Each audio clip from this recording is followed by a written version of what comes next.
So let me start by just thanking Volker and the team here for organizing, I think, a very successful conference today. And the 25th, is of course a milestone. I will guess that, part of today was basically going over these crucial years of 21, 22 in particular. And my own prediction is on the 100th version of this conference, we may get closer to some consensus on 21, 22. But we are not going to settle this in our strategy review. We're not, it's just, this is such an amazing couple of years that it's important to learn, and we will learn as much as we can, but to have a kind of a fixed kind of, to end the discussion type overwhelming narrative is not going to happen. What I would say is this review is very different to last time because we now have a strategy. We have the 2021 strategy. The question is, I think there's two questions. One is, are there revisions that should be made? And that's part of it. But there's also, I think, an issue about execution, which is the strategy, I think, had many positive elements. But there are questions about, okay, did we execute in the way we should have? And I think that's relevant in thinking about what is strategy, what is execution. And there's an element of that, I think, in the US debate as well. And of course, before we get to the panels that we had today, I think President Lagarde's speech foreshadowed many of the big issues, and I'll come back to some of that later on. Now, the structure of the work of the day today matches essentially the agenda for the review. One element, which we had also last time, is basically, where are we? What is the environment we're living in? And last time, when we reviewed, there was obviously the shadow of low inflation. There's a lot of focus on structural factors like demography, digitalization, the green transition. All of those remain. Maybe I would also highlight in terms of global trends, of course, the question about AI, which is something that is clearly more prominent now than it was. But clearly there's another dimension which we didn't have so much on the agenda then, but clearly now, and they are interlinked, which is trade policy, geopolitics, and then the military response. And a lot of what we've talked about today, and also more generally in all of our lives, deals with that. And of course, when we think about all of that, and many of the contributions today just took time to say, look, okay, you have to be methodical. Here's the different ways potentially it affects supply in the near term, the medium term, and the long term. Because of course, with public investment, in the near term, it's adding to demand as you need to hire people and so on. In the long term, if it's well executed and productive, it'll raise the capital stock in the future. And a very big issue for a lot of this is what is kind of gradual, slow moving, plenty of time for resources to be reallocated and so on, versus what are discontinuities. So we had discontinuities with the pandemic shutting down. So today's March 12. I mean, March 12 was the day in 2020 when the pandemic was officially announced as a global emergency. I think I'm looking at Isabel. I mean, I remember that day. We were in the governing council that day, and it's quite a day. And we had the discontinuity of February 22 with the war. Let's see what kind of discontinuities we have this year with trade policy. Let me emphasize, in addition to identifying these kind of factors, one issue where I think we've learned a lot is inflation dynamics. Before the last review, we essentially had a flat line, 1% for years. It's hard to learn a lot about how inflation behaves when it's incredibly constant and not moving. That's not true now. And I think a common motif today is the issue about the nonlinearity. And of course, there's many nonlinearities to think about, but this permeates a lot, and it's also in the President's speech, which is what are and in the end, from a practical point of view, it's, what are the thresholds? When does a usually linear process turn nonlinear? Is it when inflation goes to 2.2? I mean, because one type of nonlinearity is about the scale of inflation itself, and that says, well, to firms, well, inflation, so I better switch, I better raise my price more frequently. But of course, there are other non-linearities as well. One issue that Axel Weber raised today, which I think has played a big role, is the price level. And the way this plays out is indeed through catch-up. Wages take time, but over time, clearly a big driver of wage increase the last several years have been restoring real wage levels over time. And this is where, I mean, Rafet, I agree with Rafet when he says we need to understand the EU area as an entity, and let's not get too drowned in country-by-country analysis. And I should say Rafet and his team have doing a lot to reinvigorate the ability of people to look at area-wide models with the data set. So there's been a very important work by Rafet and his colleagues. But the labour market is one area where there is national differences. Axel talked about the 3-year wage agreements here. But in other parts of the area, there's de facto 1-year indexation. So you're very different. And so, I mean, this is why the Euro system works, because on top of the ECB staff, we have the 20 members, national central banks. And that's inescapably necessary for some of the work we do. Okay, so let me turn to the second topic of the toolbox. Now, one very big commitment we made in 2021 strategy was our number one tool when we're away from the lower bound is the policy rate. We haven't talked a lot today. Well, we did now with the policy rules. But in general, this is, I think, always we need, because we have not done many hiking cycles or now reversing that. And so to learn how does that work in the euro area is very important. And in terms of the staff analysis, that's very important. And then in terms of our unconventional tools, which we're always clear about, is these are not normal. These are literally in the toolbox and they'll be pulled out when needed.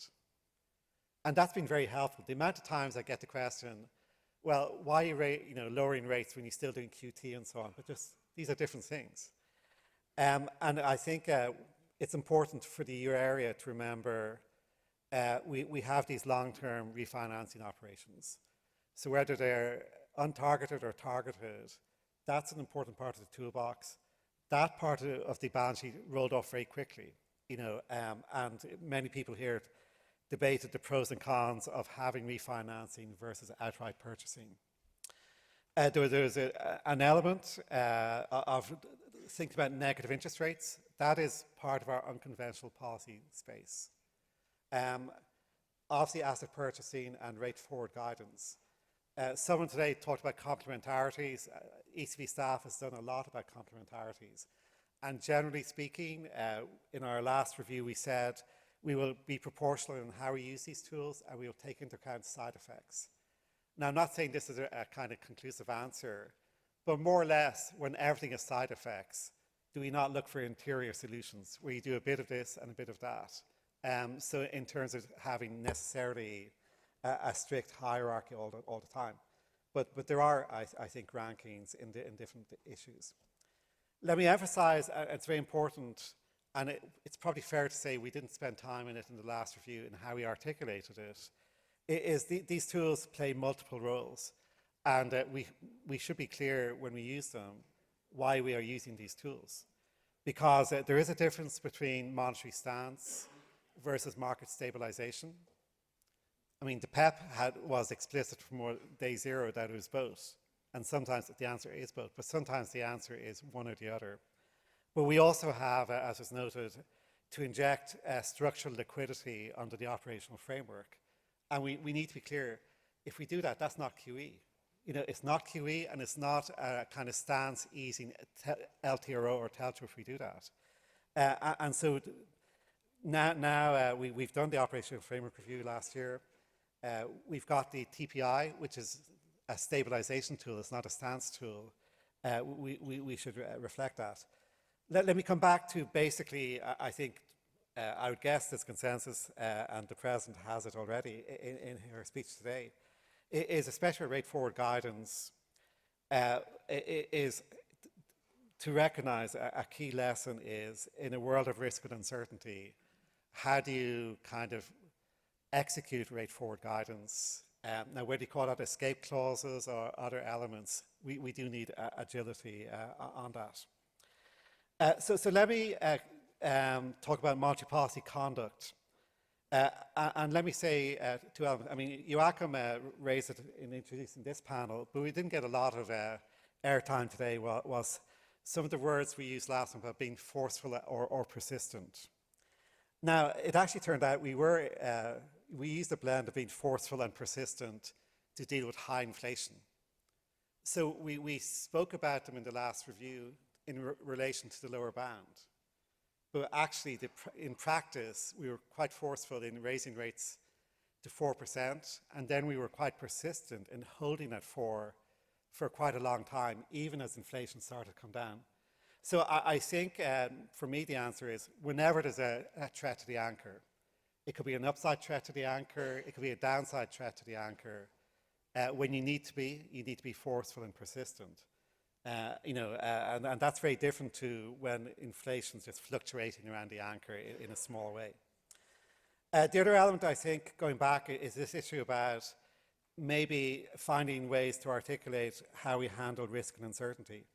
Now, as I think you should know, and has been said here, of course, internally, in preparing every meeting, many stones are turned over. I'm not saying, maybe there's some stones we forgot to turn over, but we look at many things.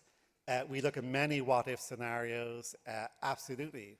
There's a big difference between doing that and integrating it in how we communicate decisions. Now, in between, and it was mentioned today, there's plenty of staff analysis. You can go to our working paper series, the occasional paper series, and you can see lots of detail about our models, lots of different hypotheticals are covered. Now, what is true, and I'm listening, even if not hearing, is when you say the model's not available, they are available in terms of working paper, but maybe you're looking for the code, and that's a fair comment. Okay, so I don't want to take too much time, but let me say with scenarios, we have published, and in important ways, at the start of the pandemic, we published scenarios. With the Ukraine war, we published scenarios, and I'll come back to that. And with the Middle East, in autumn 23, we published scenarios. So we do use scenario analysis essentially when there's a very clear and concrete what-if scenario. And the reason why I'll come back to Ukraine is it does connect to this debate about maybe the second half of 21 and the first half of 22. And again, as I said earlier on, the strategy review is not the place to settle this. We have to allow the academic community a century or more to keep on working on this. So, but let me just make a couple of points, because there's also heavily featured in the last panel about the role of rules and so on.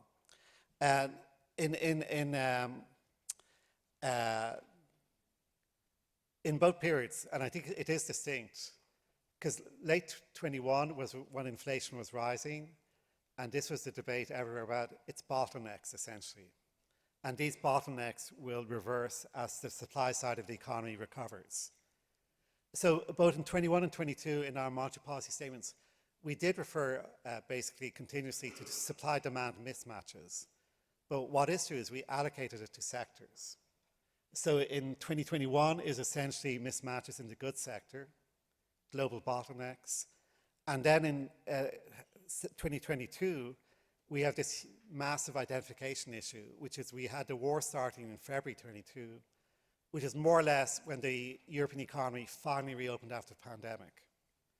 So in Q2 22, Q3 22, spring, summer 22, you did have this demand surge as we reopened tourism, we reopened restaurants and hotels. And again, going back to all of these models with demand versus supply, I think you have to ask questions about, is there a difference between aggregate demand and sectoral demand? If you have, and again, going back to how monetary policy works. And maybe also, again, for completeness, global demand versus domestic demand. Because of course, when we, of course, if there's a surge in global demand that pushes up oil prices and so on, that's going to matter. In any event, when we go to policy making in that period, the question is how do you evaluate? And the point was made already. And in the work our staff have published on this, and I've put it into some of my speeches, conditional on the forecast, what we did seemed to make sense. And let me pause there. Now, maybe there's some differences between the swap rates and other forecasts, but I don't think they're so big. Athanasius looked at the 1 year ahead. If you looked a bit further out, the market also had inflation rapidly coming back to 2%.